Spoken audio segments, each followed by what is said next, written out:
റഹീം മാധ്യമങ്ങളെ കാണുകയും രാജ്യസഭയിലേക്ക് ഒരാളെ രാജസ്ഥാനിൽ നിന്ന് ജയിപ്പിച്ചുകൊണ്ട് വന്നയാൾ എന്നിട്ട് ശ്രീ കെ സി വേണുഗോപാൽ ഇതാ ഞങ്ങളെ അപ്പോൾ അത് ശ്രീ കെ സി വേണുഗോപാൽ തന്നെ സ്വയം കണ്ണാടി നോക്കി പറയേണ്ട കാര്യമാണ്, ഞങ്ങളുടെ പേര് ആരോപിക്കേണ്ട കാര്യമില്ല.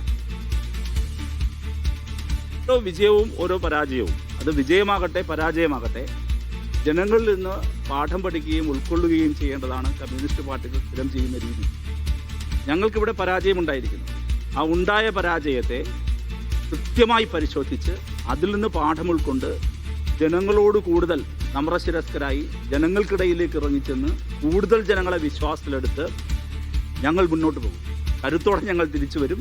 ഞങ്ങൾ ശക്തമായി ഇനിയും മുന്നേറും. വരാനിരിക്കുന്ന തെരഞ്ഞെടുപ്പിൽ ഈ പരാജയത്തിൻ്റെ കൂടി അനുഭവം ഉൾക്കൊണ്ടുകൊണ്ട് ജനങ്ങളുടെ ഇടയിലേക്ക് വീണ്ടും ഇറങ്ങിച്ചെന്ന് കൂടുതൽ കരുത്തുറ്റതായി മാറാനാണ് ഞങ്ങളെ ഇതിന് പ്രാപ്തരാക്കുക.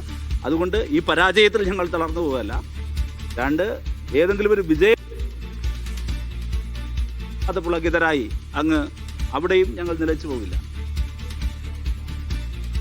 ജനങ്ങൾ പാഠം പഠിക്കുക, ജനങ്ങളിൽ നിന്ന് മനസ്സിലാക്കുക. ജനങ്ങളാണ് ഏറ്റവും ഉയർന്നത്.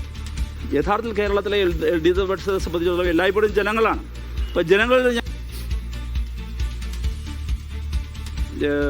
എതിരായി വോട്ട് ചെയ്ത സാഹചര്യം എവിടെയൊക്കെ ഉണ്ടായോ? എല്ലായിടത്തും അല്ലല്ലോ. ഇപ്പം ചിലയിടത്തെല്ലാം പതിറ്റാണ്ടുകളോളം UDFൻ്റെ കയ്യിലിരുന്ന പഞ്ചായത്തുകൾ ഞങ്ങൾ തിരികെ പിടിച്ചിട്ടുണ്ട്.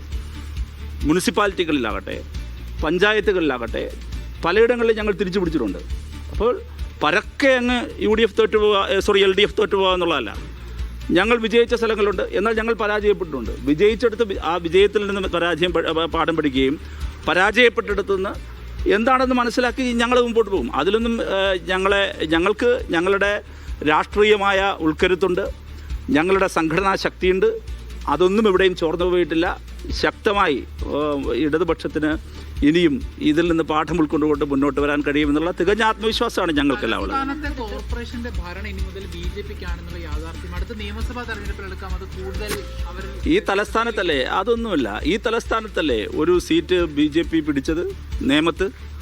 അതെന്തേ നീണാൾ വാഴോ നിന്നോ? ഇല്ലല്ലോ. അതൊന്നും അങ്ങനെ കരുതരുത്. തിരുവനന്തപുരം കോർപ്പറേഷനിൽ BJPക്ക് അങ്ങനെ അല്പം മേൽക്കൈ കിട്ടി എന്ന് പറഞ്ഞിട്ട് തിരുവനന്തപുരം ആകെ അങ്ങ് പോയി. അങ്ങനെയാണെങ്കിൽ തിരുവനന്തപുരത്ത് വേറെ എവിടെയെങ്കിലും BJP അങ്ങനെ മേൽക്കൈ ഉണ്ടാവണ്ടേ? അങ്ങനെയൊന്നും ഉണ്ടായിട്ടില്ല. ഞങ്ങൾക്ക് വളരെ ആത്മവിശ്വാസത്തോടെയാണ് ആ കാര്യങ്ങളെ ഞങ്ങൾ നേരിടുന്നത്. നിയമസഭയിൽ ഇത് ഒരു തരത്തിലും സ്വാധീനിക്കില്ല. ഇല്ലല്ലോ. അല്ല, കോർപ്പറേഷൻ തിരുവനന്തപുരത്ത് തന്നെ നിങ്ങൾ എടുത്താലും തിരുവനന്തപുരത്ത് അങ്ങനെ BJPക്ക് ഇത് നിലനിർത്താൻ കഴിയുന്നൊരു വിജയമാണ്, നിയമസഭയിലേക്ക് വ്യാപിപ്പിക്കാൻ കഴിയുന്നൊരു വിജയമാണ് എന്ന് ഞങ്ങൾ കരുതുന്നില്ല. തിരുവനന്തപുരത്ത് കോൺഗ്രസ് നില മെച്ചപ്പെടുത്തി പറയുന്നത്. അപ്പോൾ കോൺഗ്രസിൽ വോട്ട് ചോർച്ചയുണ്ടായിട്ടില്ല, LDF ഇല്ല, അത് നേരെ തിരിച്ചാണ്. ഇപ്പോൾ തിരുവനന്തപുരത്ത് കോൺഗ്രസും ഫേസ് ചെയ്ത സ്ഥലങ്ങളിൽ ഞങ്ങളും കോൺഗ്രസും ചേർന്ന്